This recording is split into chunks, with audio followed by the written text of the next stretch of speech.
The principle of conservation of momentum can be used to investigate a system which involves collisions between two particles.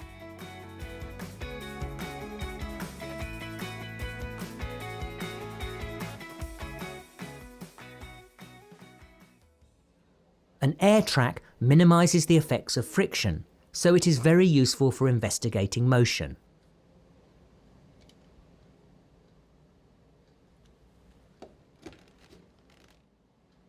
The momentum of a glider on an air track can be calculated using the equation P equals mv. The mass of the glider is measured. A light gate and a data logger are used to measure the velocity.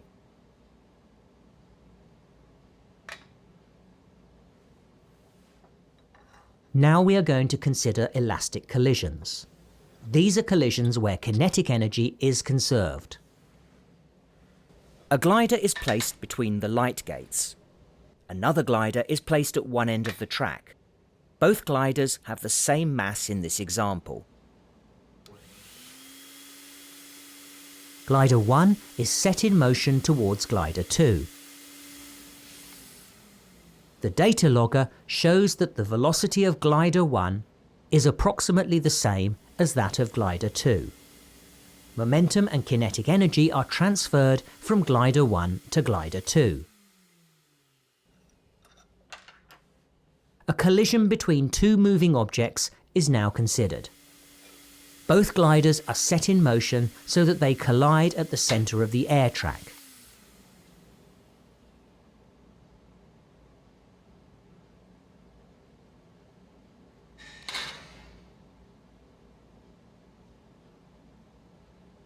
The total momentum is calculated before and after the collision. The total momentum before the collision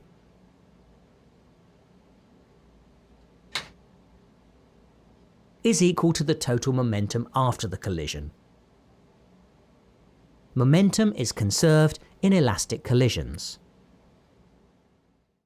We can also check that kinetic energy is conserved during the collision. The total kinetic energy before the collision is equal to the total kinetic energy after the collision.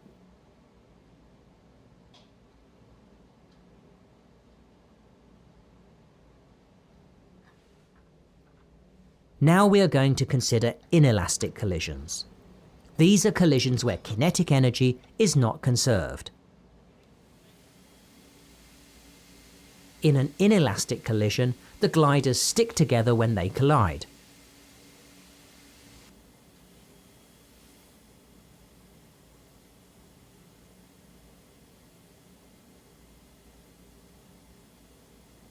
In the same way as before, the total momentum is calculated before and after the collision.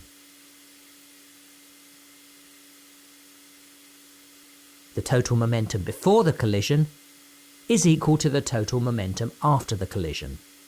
Momentum is conserved in inelastic collisions. Once again, the change in kinetic energy is also calculated. In this case, the total kinetic energy before the collision is not equal to the total kinetic energy after the collision. Kinetic energy has not been conserved. This demonstration has covered just a few examples of elastic and inelastic collisions. However, the same rules apply for all collisions. In a closed system, momentum is always conserved. This applies to all types of collisions. Kinetic energy is conserved in elastic collisions, but is not conserved in inelastic collisions.